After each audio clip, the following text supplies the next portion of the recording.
Ask मुफ्ती तारिक मसूद।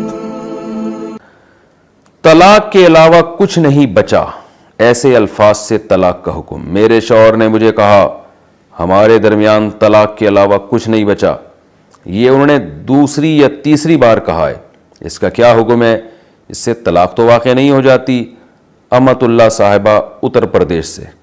लेकिन इसमें दोनों एहतमाल हैं। एक तो ये कि तलाक के अलावा कुछ नहीं बचा का मतलब ये हो कि मैं तलाक दे चुका हूँ, शौहर की ये नीयत हो, तो ऐसी सूरत में तो तलाक वाक़ई हो जाएगी। एक दफ़ा का है तो एक तलाक वाक़ई हो जाएगी, और अगर उसी को बार बार दोहराया है तो भी एक ही होगी।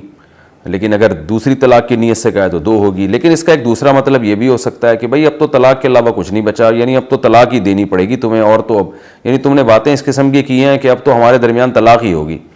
तो अगर शौहर की ये नीयत थी तो फिर तलाक नहीं होगी, क्योंकि उसका मकसद ये है कि धमकी दे रहा है कि अब तो यानी और कोई ऑप्शन ही नहीं बचा हमारे पास। तो शौहर से नीयत पूछी जाएगी। अगर वो ये कहते हैं मेरी तलाक की देने की नीयत नहीं थी, ना मेरी ये नीयत थी कि मैं तलाक की खबर दे रहा हूँ, तो फिर तो तलाक नहीं होगी। और अगर शौहर कहते हैं हाँ भाई तलाक के अलावा कुछ नहीं बचा का मतलब ये था कि वो हो गई है, तो जो शौहर जो बात करेगा उसकी बात का एतबार होगा। बज़ाहिर इन अल्फाज से जो मतलब समझ में आता है ना वो यही है कि यानी शौहर ये कहना चाहता है कि अब गोया हमें तलाक ही, मुझे तलाक देनी चाहिए तुम्हें, तुम बातें इस तरह की कर रही हो या ऐसे काम कर रही हो कि तलाक के अलावा कुछ बचता नहीं है। यानी मतलब ही कि हमें तलाक ही, हमें अलहदगी ही इख्तियार करनी चाहिए। तो अगर ये नीयत थी तो फिर तलाक वाक़ई नहीं होगी। जादू की हालत में गुनाह किया तो क्या सज़ा होगी? जादू की हालत में आपसे जो गुनाह हुआ है क्या इस पर भी अल्लाह की पकड़ होती है? नीज़ अगर कोई जादू की वजह से बहुत ज़्यादा बुराइयों में पड़ गया है तो इसका क्या अंजाम होगा?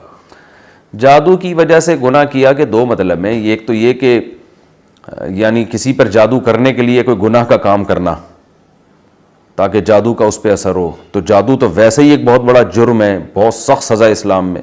उसकी वजह से कोई जुर्म करना तो ये और बड़ा जुर्म है।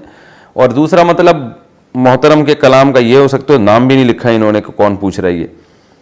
दूसरा ये हो सकता है कि किसी पे जादू हुआ है और उस जादू की कंडीशन में उससे कोई गुनाह सरजद हो जाए।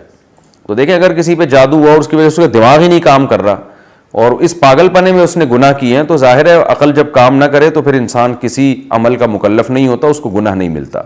लेकिन अगर उसकी खोपड़ी काम कर रही थी और वो सही तरह से अपने होश व हवास में था, तो अगर वो गुनाह करेगा तो उस पर उसको सज़ा मिलेगी। सोतेले भाइयों का विरासत में हिस्सा होगा। अगर दो सगे बहन भाई हों और इनमें से एक भाई का इंतकाल हो जाए और भाई की शादी ना हुई हो, तो क्या इसकी प्रॉपर्टी में दूसरे सोतेले भाई बहनों का हिस्सा होगा जो 4-5 हैं? कुर्रतुल ऐन मलेशिया से। देखें सगे बहन भाई हैं और भाई का इन्ना लिल्लाह हो गया, भाई की शादी भी नहीं हुई थी तो उसके बच्चे भी नहीं हैं, तो फिर इसकी प्रॉपर्टी में जो बहन है ना, हाँ इसकी प्रॉपर्टी में अगर इसके वालिद साहब हयात हैं, जिनका इंतकाल हुआ है ना, इसके वालिद अगर हयात हैं तो सगी बहन को जो हिस्सा मिलेगा उसके बाद सारा चला जाएगा अब्बा अम्मा में। और अगर वालिद हयात नहीं है तो फिर सोतेले भाई से मुराद ये जो बाप शरीक भाई हैं उनका हिस्सा होता है। और बाज़ सूरतों में माँ शरीक भाइयों का भी हिस्सा होता है, बहन भाइयों का, दोनों का।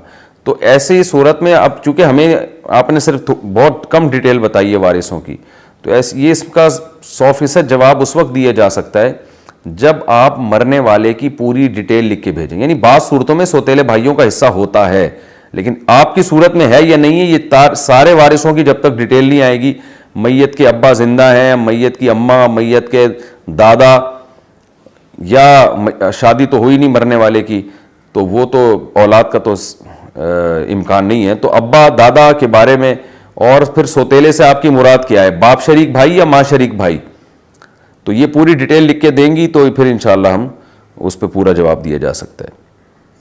लेकिन बास कंडीशन में बहरहाल सोतेले भाई बहनों का हिस्सा होता है। आस्क मुफ्ती तारिक मसूद।